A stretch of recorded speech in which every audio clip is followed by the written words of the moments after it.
After Effects Tutorial Stardust Force Turbulence Field seperti biasa buat new composition dengan durasi waktu dan ukuran frame yang diinginkan. Buat sebuah new layer solid untuk diberikan efek superluminal Stardust. Setting emitter yang ada di kotak menu.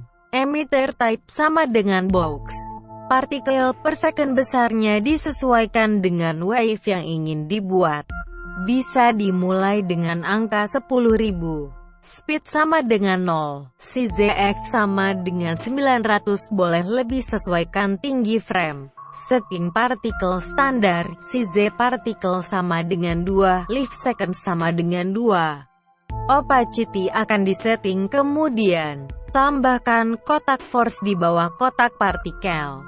Force setting pada win Y sama dengan 120. Akan terlihat arah partikel ke bawah. Biarkan. Akan disetting kemudian. Tambahkan kotak turbulence di bawah kotak force. Pada turbulence setting chose aksis sama dengan Y. Turbulence origin bertanda crosshair berikan angka 960.0, 540.0. Setting position offset sama dengan 220. Buka yang ada tulisan turbulence overlap %.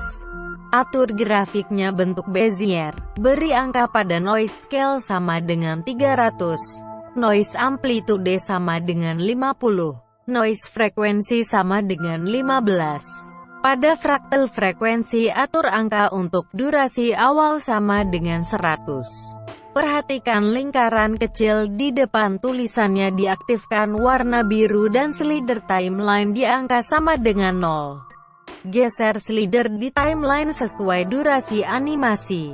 Ganti angka fractal frekuensi ke sama dengan 25. Angka ini boleh diganti sesuai dengan kreasi yang diinginkan. Tambahkan kotak field, namun tidak dihubungkan dengan kotak turbulence. Setting field type pada sama dengan band, dan beri angka amount sama dengan 100.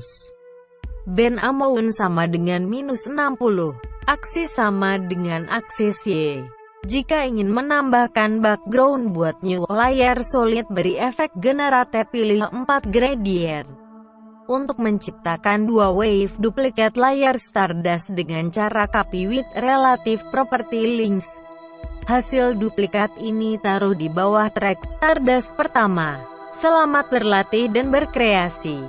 Semoga memberikan manfaat dan menambah kepiawaian Anda.